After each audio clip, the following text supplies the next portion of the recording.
Okay, so hello to all the people that came today, which is like 3.5 people if someone joins the Discord.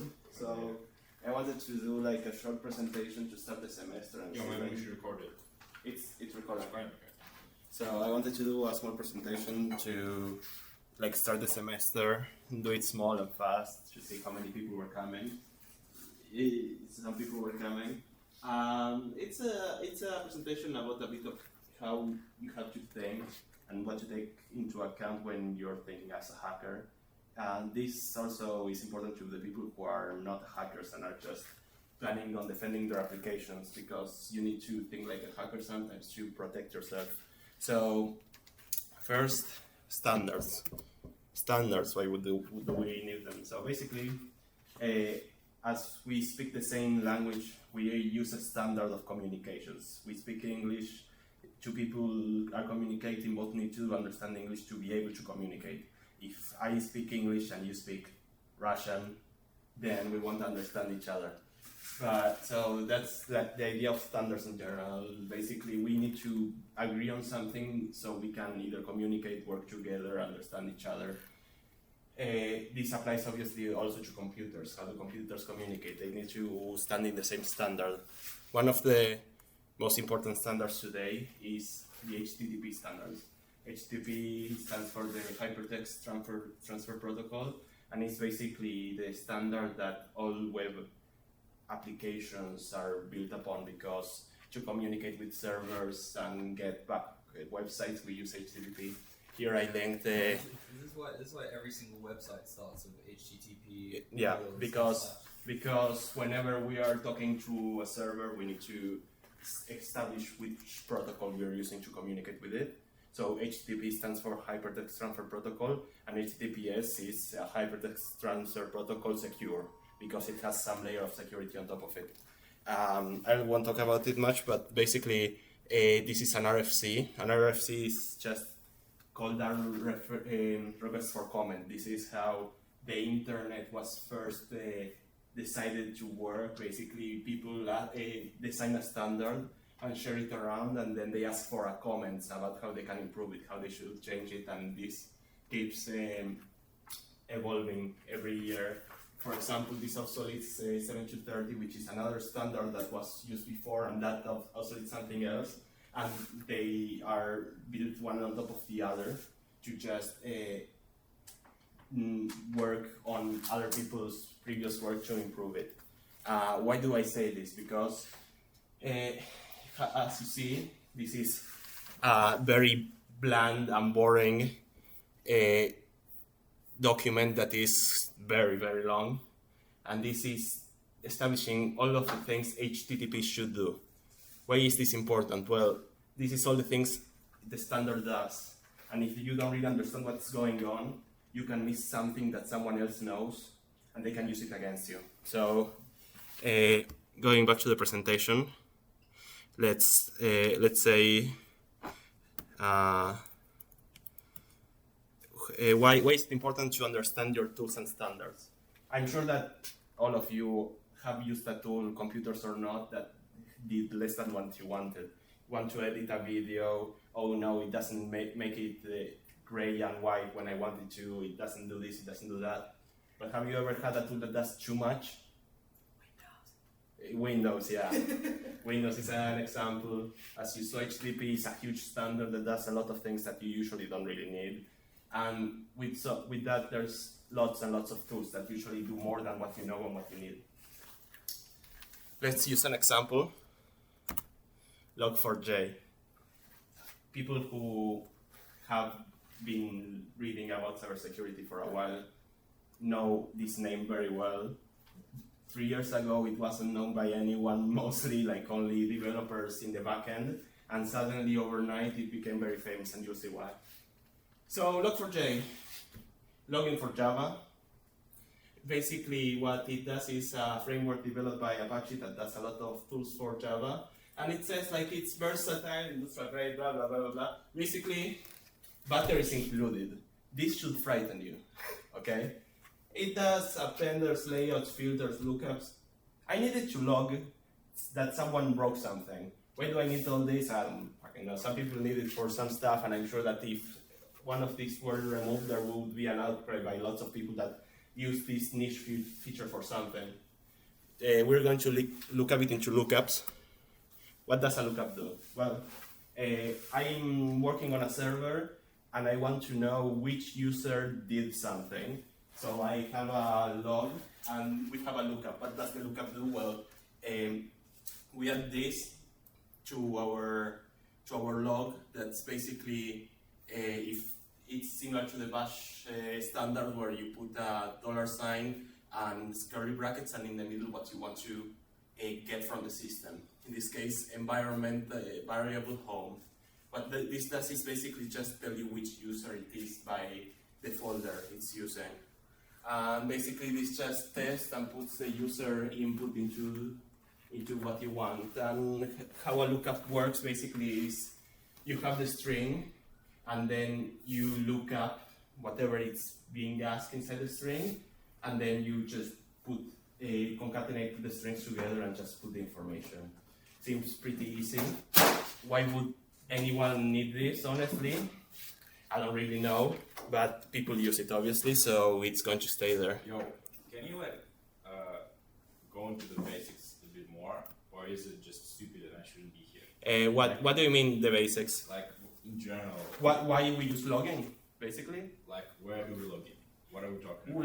Logging it means there are actions happening in a system and you want to know what happened throughout the day, for example. Let's say a computer crashed. You want to know what happened before it crashed so you can fix it. So you log every action that happened throughout the day, and then the computer crashed. So the last action you see, or the couple last actions you see, are probably the reason why it crashed. So this thing is part of an operation system?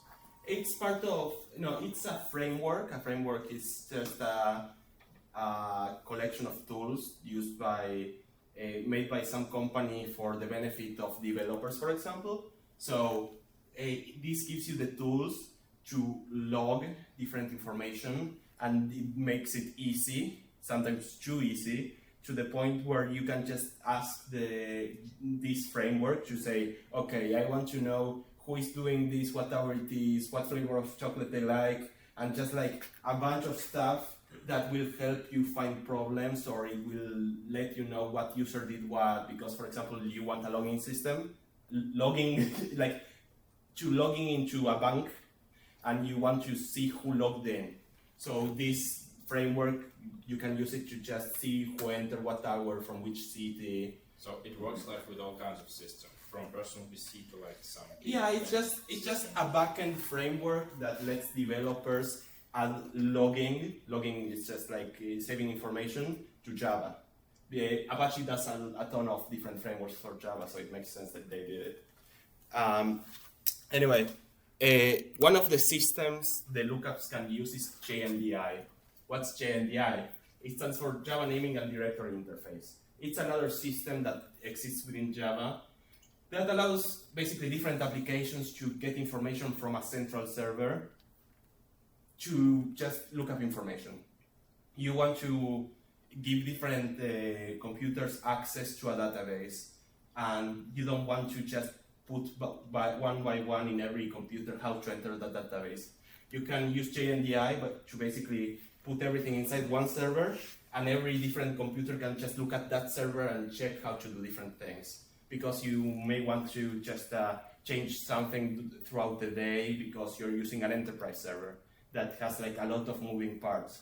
So JNDI lets you just use a single server to distribute different information to different systems. It's mostly used in enterprise. You won't see it a lot in normal applications made by users for users. It's usually for different applications used by enterprise because you have the infrastructure needed just to use it. And yeah, any application that's deployed on that server can gain access to connections they need using JNDI. And this is like the form of Java, comp, environment, forward, pool. Basically, just you can look for information in other servers. So yeah, just different Java applications just can use JNDI to look at a central server and gain like here is where the database is. You go MySQL, and this is the IP. You can just look up that information. So, what could go wrong? You have the framework to just log different stuff. You have lookups that lets you use different systems like environment variables, JNDI to just make lookups and find information, and you just log it, right? A lot of people wouldn't need this, but like, what could go wrong? Ah, shit. A journey from JNDI, this is Black Hat, one of the biggest cybersecurity conferences in the world, and there was a talk about how to use JNDI, and LDAP is the type of server to use JNDI to manipulation to remote code execution. Remote code execution is just running code in some machine that you shouldn't have access to. So we saw the framework for logging Java. We saw you can look up different stuff with JNDI, and now we find out that you can use JNDI to run code. So if you don't sanitize the input by the user can just make their own lookups and run code, right? When you run code, you mean like create a Excel file? Like for example, let's say I am logging, I don't know, what everyone ate for dinner today, and one user says that they ate for dinner application that runs malware in my computer, and it's like, that's weird, but like, I don't know, they're users, they do whatever they want.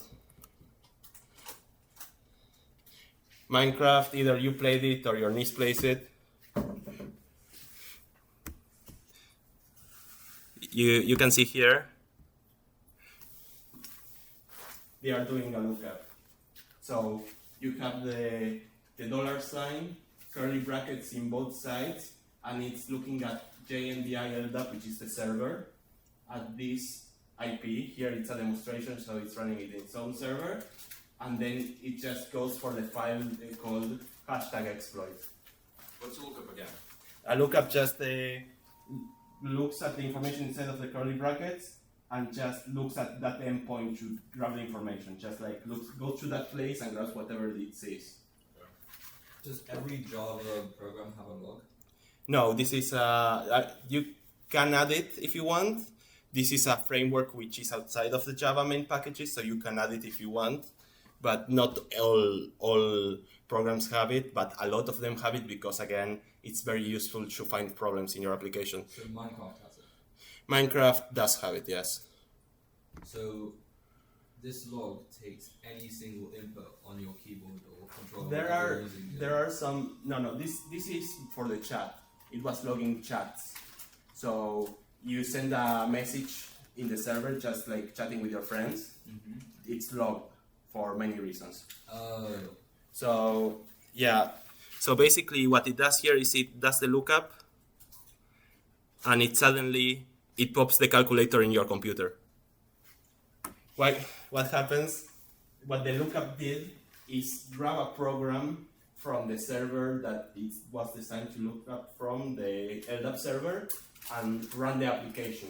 The application was just open the calculator, so you can run whatever you want. Wait, but like, that's scary. Like, can I go like for stupid people? Minecraft is a program written in Java. Yeah. Right? And what it happened is that they use log4j to log messages. And log4j had this problem that if you send a lookup, a particular lookup, I'm as a user can send a lookup. Yeah, it's because by default it does the lookups that are on the text, and you can disable it. But for this particular kind of lookup for JNDI, it wasn't disabled. So no matter whatever the developer did, if you're logging this, in the past, it's fixed now. You could just make a lookup and run code on the machine that you're affecting, the one you're attacking. Any code? Mostly, yeah. So like the computer allows this Java program to... It was an overview by their part. I don't know if I put the video here. Yeah, I put a video on the presentation. Yeah, by live overflow. That explains the vulnerability a bit more than I will. But yeah, this is how it works basically. You make a lookup, as I was saying, and this is logged by the log4j. The log4j parses the string. Parsing means just looking through the lookup and reaches out to the host LDAP server. LDAP is the server, and a vulnerable application loads Java class and executes malicious code. Basically, what the malicious code is just like after the JNDI lookup, what you're looking up is just a malicious class in Java that does something. In this case, it runs the calculator, but it can do whatever you want. And yeah, it just returns a malicious Java class and it does whatever you want it to do. So like it can download Java classes from. Yeah, it could. JNDI, the system, allows you to download Java classes to make different things, and it's used in secure environments in enterprises just to make some stuff easier. You need like a Java class to do this, you can just download it directly. But if you don't do it correctly, it can lead to this. It can lead you to just run code from a malicious Java class if you're not like filtering it. Yeah? Any other questions? Okay, so do we really need all this functionality? Probably not. Like, I could probably do with a logging facility that just logs the messages without having to look up everything. But like, who knows, right? Yeah, RTFM. The more you know, the more you know. RTFM stands for read the fucking manual. You should read the fucking manual. Knowing your frameworks makes you less susceptible to making mistakes. If you would have known about this, about JNDI, first of all, maybe you wouldn't have used the framework because like, why would I need this? But apart from that, you would know that you could be vulnerable to these kinds of things, so you could block it. And as a hacker, knowing more about the framework than the developer gives you more ways of breaking into the system. Obviously, if the developer didn't know about this and you did, they're screwed. And the hacker mindset. I referenced this in my first talk, but it's like a very good talk by very smart people. Wait, let's see. Wait, do we have no sound? I don't see any. No, that's not like I think they wrote it here. So they just. Somebody stole them. Well, No way. How do you know? No, I'm sure. and you've been there before. Maybe Yeah, I've been here sound. Oh, it is good. Yeah, it's going through something. But Organizers built a CTF problem where they put up, Good enough. Yeah, okay. as a real life example, there was a contest called Hack.im in 2012, where the challenge organizers built a CTF problem where they put up a PHP powered website made by the organizers. And the organizers created a reference solution just to make sure that you could solve it based upon a particular type of vulnerability they had inserted into the problem called XPath. But remember, we're going to check the result of whether they broke into that website, not whether or not they knew about the XPath vulnerability. And there was a Dutch team that, when given this challenge, simply found a 0 day in PHP and was able to get in to the computer. Basically, to explain it a bit, PHP is the number one website programming language still today. It's old. Yeah, it's old. It's broken sometimes. XPath is one of the vulnerabilities it has. I haven't looked much into it, but it was very popular some years ago, like 2008 to 2012. It was like very popular. Now it's mostly solved. And basically, they told the guys on the competition, hey, so solve this, and they expected them to use this vulnerability because like that's why they designed it. They designed it like this. And they said, you know what? I don't know what the hell this is. So instead, I'm just going to find a 0 day. A 0 day, for those who don't know, is just a vulnerability in some software that the company doesn't know about at all. You call it N days. How many days since the company knows this is it being exploited? 0 days means no one knows about it, just the people that are using it. So they decided, well, we're going to use our own path and just broke into it. As a real life example, there was a contest called Hack. Jesus Christ.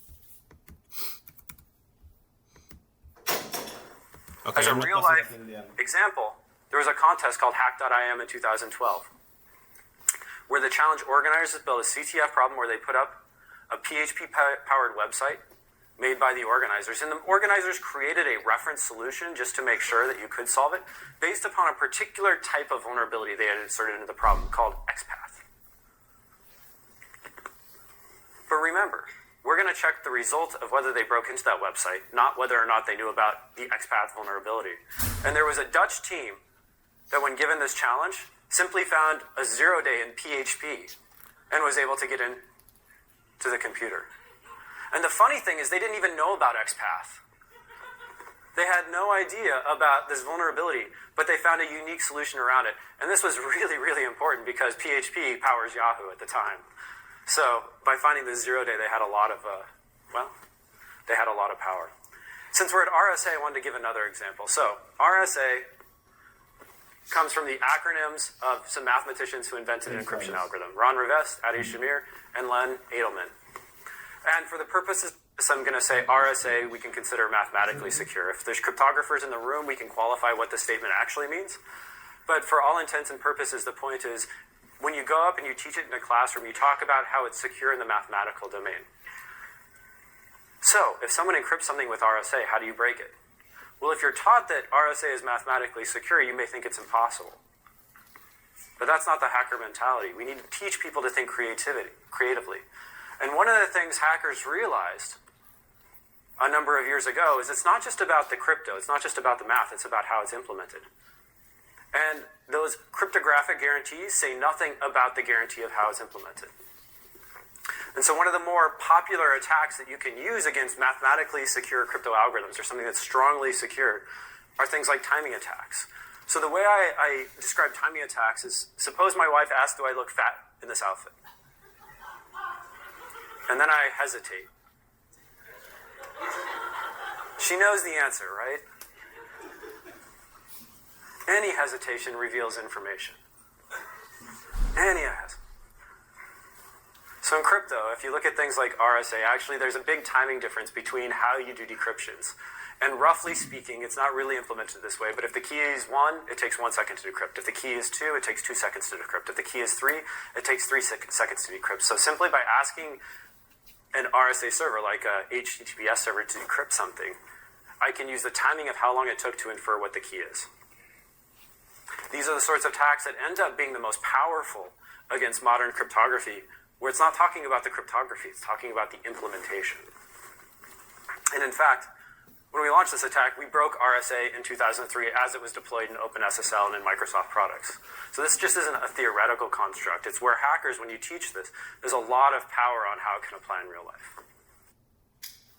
So basically, the idea of that whole part of the video was, well, you could just go by the solution that someone designed for you, or you can do whatever the hell you want. If you go to the same solution, then it's fine. The first part talked about using a different way of looking at web problems, web security, and just saying, well, if I don't know what's wrong with this way of using PHP, I'm just going to break PHP itself, which is the same idea, saying, well, if there's no problem in PHP, maybe the server is running some other program that has problems. Maybe it's not updated, maybe it's this. You have to think outside the box and look at the surroundings, and maybe you'll find something no one expects. Second part, I should talk about a bit about timing attacks. Timing attacks are called basically a side channel attack. Basically, you're not looking at the problem, you're looking at what happens next to the problem. Let's say you're encrypting something. If you measure how much electricity some computer takes, maybe you can see a correlation between what's happening in the computer and how much electricity it takes. That's a side channel attack, just looking at what happens that you don't see the information, but you see what's happening around it. If you were here or in the first presentation, I talked about access search, how you can time how much time it takes if you're seeing something or not seeing something in a website. I'll show it to you again later, but basically you can think outside the box and look at what's happening next to your thing you're attacking and find ways to just crack it by just looking at your surroundings. Yeah, so you have to understand your system. Some vulnerabilities are very deep in program's logic. Maybe it's not just I open a website and I found a problem. Sometimes it's just very deep, and whenever you go deeper, you find more problems. Sometimes it's another place in the technology stack, as I said, and sometimes the person who's providing the server just has bad passwords, and you can just go into the whole VPS, the virtual private server, and just hack the whole thing. So things to take into account. Okay, now we are done with the explanation for today. I wanted to talk a bit about the side projects that I think some people could be interested in doing. All these I'll go back one by one. Git scripts. Now, because it's the second semester, first year students are looking into Java, and I thought that a fun way of using Java without making lines and circles was maybe doing Git scripts. As we talked in the first presentation, Git is a framework to reverse engineer different applications. You just grab out an application and see how it's built. But a very advanced way of using Git is just making scripts.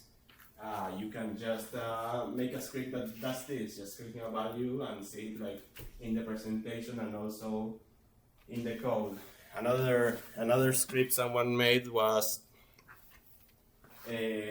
just press a key and make a command to just find just to improve your workflow. You can use Python also, but like my idea is to use Java. You can use both. I think it's interesting. It helps with reverse engineering a lot if you learn about different techniques and implementing by them yourself. Hardware hacking. Hardware BDSM. It's just a very interesting discipline. I still have to figure out how we can do it. I want to do it. I have to find the time and the tools. There's a couple of labs around the university that does this, so hopefully I can talk to them. Android reverse engineering. This is what I've been trying to get into for a bit. Should I close the door? That is legal. Before we go into that. Yeah, no, it's not really. The idea, I'm pretty sure, is made for the university specifically, so I have to talk to a couple of people.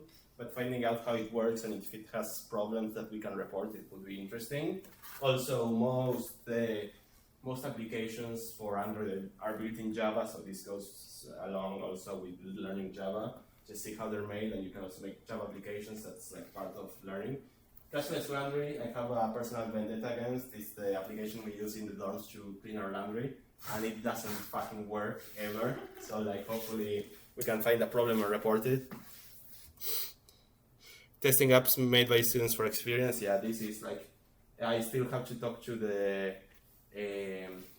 lecturers that are in the advanced programming course to hopefully get approval and get access to different applications made by students from the second year, because looking at applications made by a junior makes you understand way better what problems can be.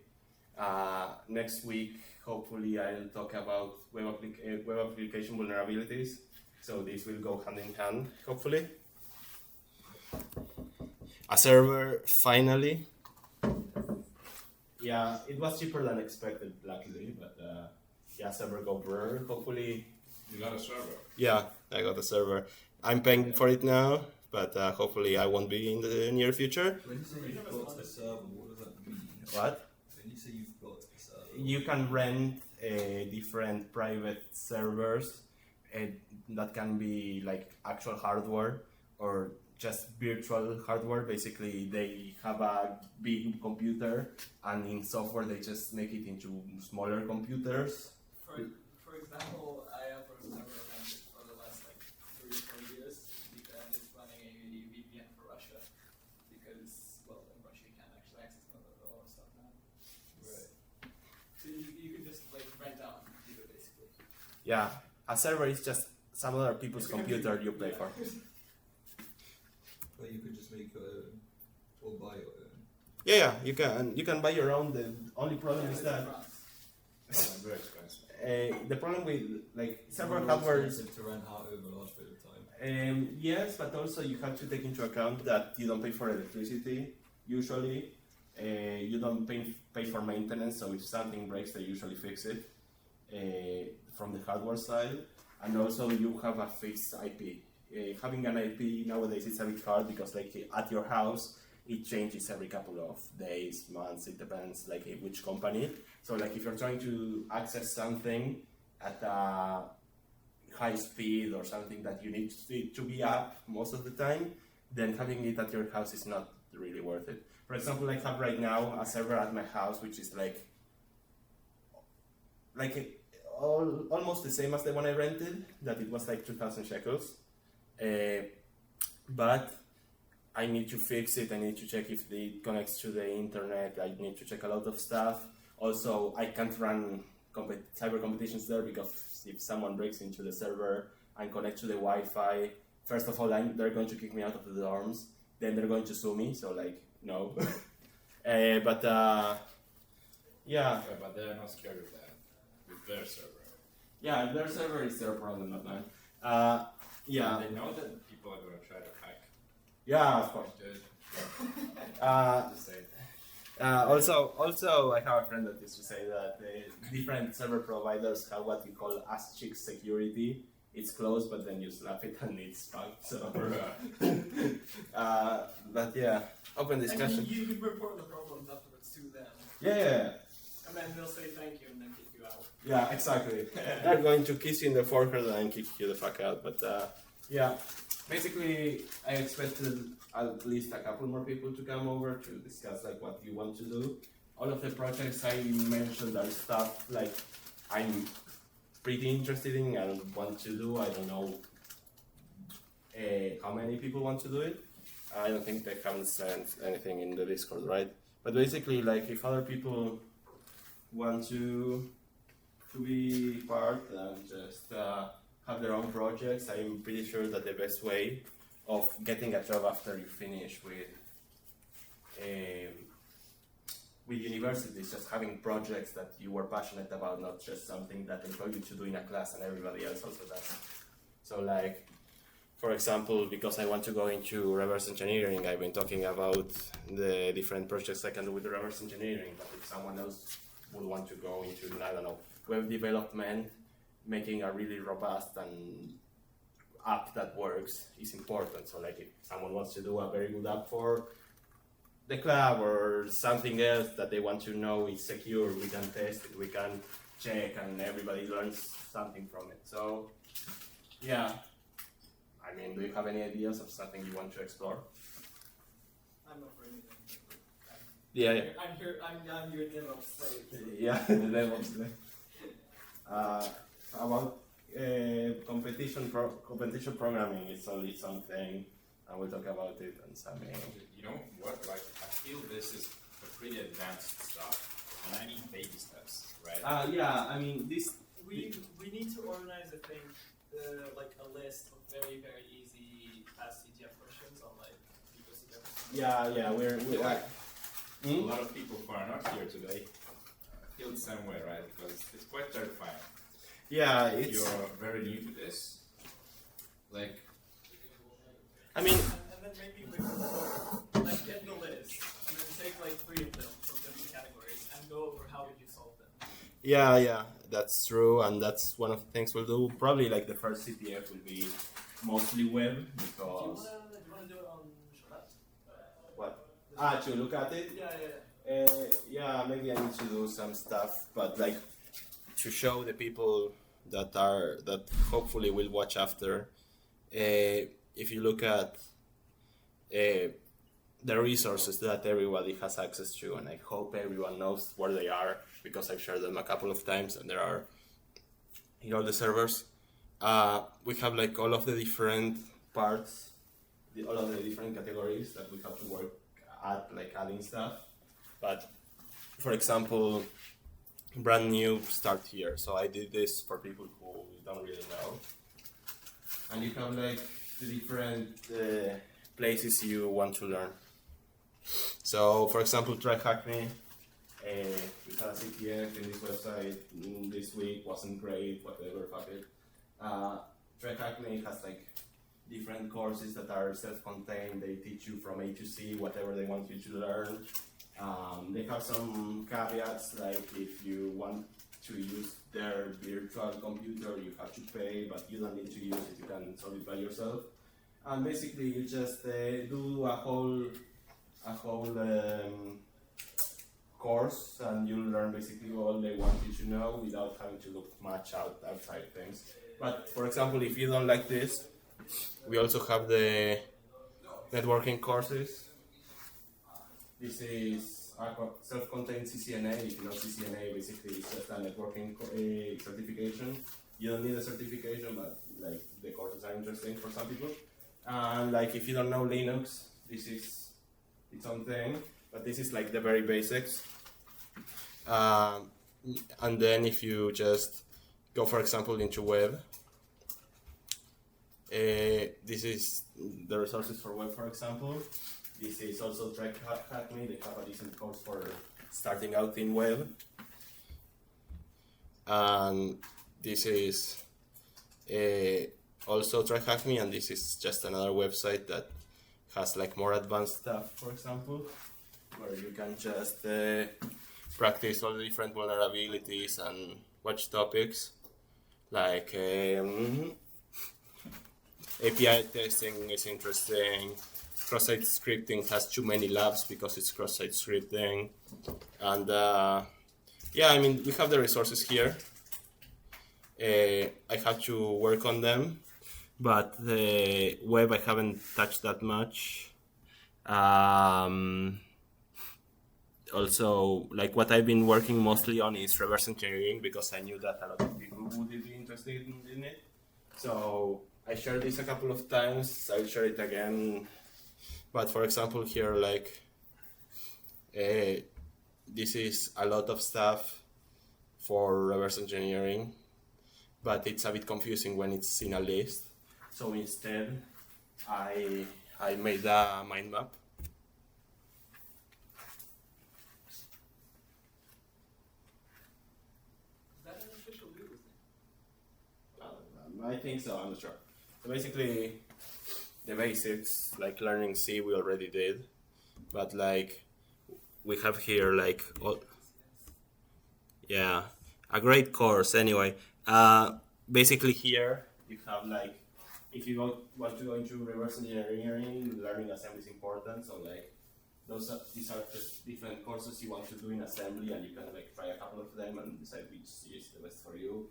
I did mostly this one, Architecture 1001. But like, whichever one you want works.